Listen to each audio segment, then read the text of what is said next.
ہرا گنبد نبیوں کی قبروں پر کیوں بنا ہوا ہوتا ہے؟ اس کی کیا وجہ ہے؟ اس کی کوئی وجہ نہیں ہے، بعد میں ہرا بنا دیا۔ نبیوں کی تو نہیں، صرف نبی صلی اللہ علیہ وسلم کی قبر اطہر مبارک پر ہے۔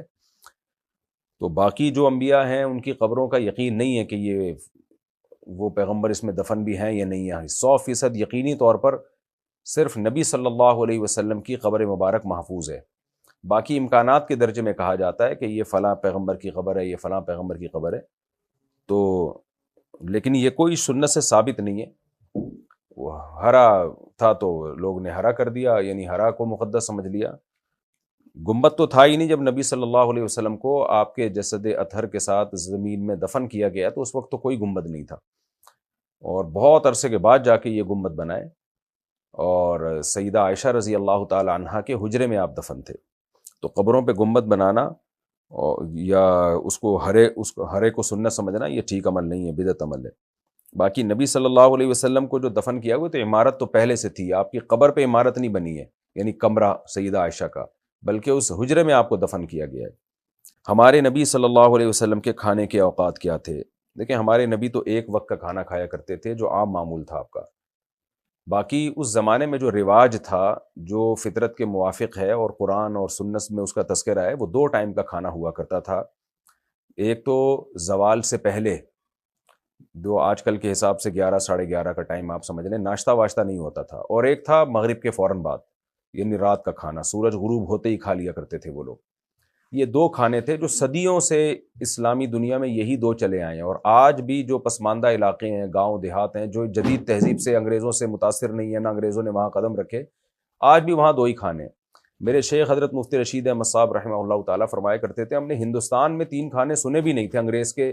ہمارے باپ دادا بتاتے ہیں کہ انگریز کے آنے سے پہلے کوئی جانتا بھی نہیں تھا کہ 3 کھانے ہوتے ہیں، حتیٰ کہ قدیم عربی میں ناشتے کا لفظ بھی نہیں ہے۔ بعض لوگوں نے میرے اس بیان پہ بڑا اعتراض کیا کہ مفتی صاحب کو تو عربی کا ہی نہیں پتہ، عربی میں تو ناشتے کو فطور کہتے ہیں۔ بھائی وہ جدید عربی ہے، میں قدیم عربی کی بات کر رہا ہوں، تو قدیم عربی میں ناشتے کا لفظ ہی نہیں ہے۔ تو یہ انگریزوں کے قدم جب سے ہندوستان میں جمے ہیں، اور وہ ان کا جو سسٹم ہماری سوسائٹی میں پھیلا ہے، تو پھر ناشتہ بھی آیا، ڈبل روٹیاں بھی آئیں، فارمی مرغیاں بھی آئیں، فارمی انڈے بھی آئے، برگر بھی آئے، پیزے بھی آئے، حتیٰ کہ کیفین جسے پی پی کے لوگوں نے جو ہے نا ڈپریشن کے مریض بن گئے ہیں، نہ ملے تو پاگل ہو جاتے ہیں، کافی، یہ سب چیزیں گوروں نے ہی متعارف کروائی ہیں، کولڈ ڈرنک، یہ مسلمانوں کا ان چیزوں سے کوئی تعلق نہیں تھا۔ تو انگریز نے جہاں بھی قدم رکھے ہیں نا، کچھ نہ کچھ وہ کر کے گیا ہے حساب کتاب اپنا۔ تو 2 ٹائم کا کھانا ہے جو ہمیں نبی صلی اللہ علیہ وسلم کی سیرت میں ملتا ہے۔ اب دیکھیں، اس وقت بھی کسی پیغمبر نے نہیں کوئی ایسی چیز لی ہے جو باڈی کو وقتی طور پر ایکٹیو کر دیتی ہو۔ تو انبیاء کی جو زندگی ہے کھانے پینے میں، وہ رہتی دنیا کے انسانوں کے لیے بہترین نمونہ ہے اس میں۔ تو اس لیے صحابہ کرام کا جو کھانے کے معمول تھا، وہ زوال سے پہلے کھایا کرتے تھے، پھر کچھ دیر آرام کیا کرتے تھے، جس کو قیلولہ کہا جاتا ہے۔ حدیث میں آتا ہے قیلوا فإن الشیطان لا یقیل، قیلولہ کیا کرو، دوپہر کھانے کے بعد تھوڑی دیر آرام کیا کرو۔ شیطان آرام نہیں کرتا، وہ گدھے کی طرح جو ہے نا اپنے کام میں لگا ہی رہتا ہے۔ دیکھ لو، شیطان کو ہر وقت بہکانے میں لگا رہتا ہے، یہ نہیں کہ تھوڑی دیر پہ ریسٹ کر لے۔ تو انسان ریسٹ کرتا ہے تو اس کا دماغ فریش ہو جاتا ہے۔ تو یہ ہے نیچرل طریقہ باڈی کو، دماغ کو فریش کرنے کا، کہ دوپہر جب آپ نے کھانا کھایا تو آپ تھوڑا آرام کر لیں، اور پھر رات کو کھانا کھائیں۔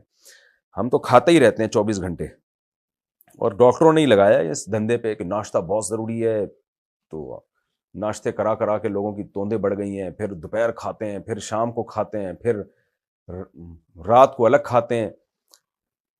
اب شکر ہے کچھ میڈیکل سائنس میں جو ماہر ڈاکٹر ہیں وہ آ رہے ہیں اسی طرف کہ نہیں بھائی، اتنا کھانا انسان کے لیے نقصان دہ ہے، فاسٹنگ ہونی چاہیے، 2 کھانوں میں وقفہ ہونا چاہیے۔ چلو، دیر آئے درست آئے۔ قبرستان جا کر سورہ یاسین پڑھنا کیسا ہے؟ بھائی سورہ یاسین جہاں چاہیں بیٹھ کے پڑھیں، اس کے لیے اسپیشل قبرستان جانا جائز نہیں ہے، کیونکہ قبرستان عبادت کی جگہ نہیں ہے، عبادت کی جگہ مسجد ہے یا گھر۔ تو قبرستان تو عبرت کے لیے جائیں۔ تو ویسے ہی قبرستان چلے گئے آخرت کی یاد تازہ کرنے کے لیے، وہاں بیٹھ کے فالتو باتیں کرنے سے بہتر ہے کہ سورہ یاسین پڑھ لی جائے، کوئی سورت پڑھ لی جائے، تو وہ ٹھیک ہے۔ اسپیشل سورہ یاسین پڑھنے کے لیے جانا یہ بدعت عمل ہے۔ تو گئے اور دعائیں مانگ لی میت کے لیے، سورہ یاسین پڑھ لی، وہ ٹھیک ہے۔ یعنی گئے تو زیارت کے لیے تھے، لیکن وہاں فالتو ٹائم ضائع کرنے سے بہتر ہے کوئی اچھا کام کر لیں۔ اگر گھر میں اکیلے نماز پڑھ رہے ہوں تو ایسے لباس میں نماز پڑھ سکتے ہیں جس میں گھٹنے کھلے ہوئے ہوں؟ نہیں جی، گھر میں بند کمرے میں اندھیرا کر کے بھی نماز پڑھ رہے ہوں تو آپ کو پورا پراپر ڈریس پہننا پڑے گا، گھٹنے ڈھانپنے پڑیں گے۔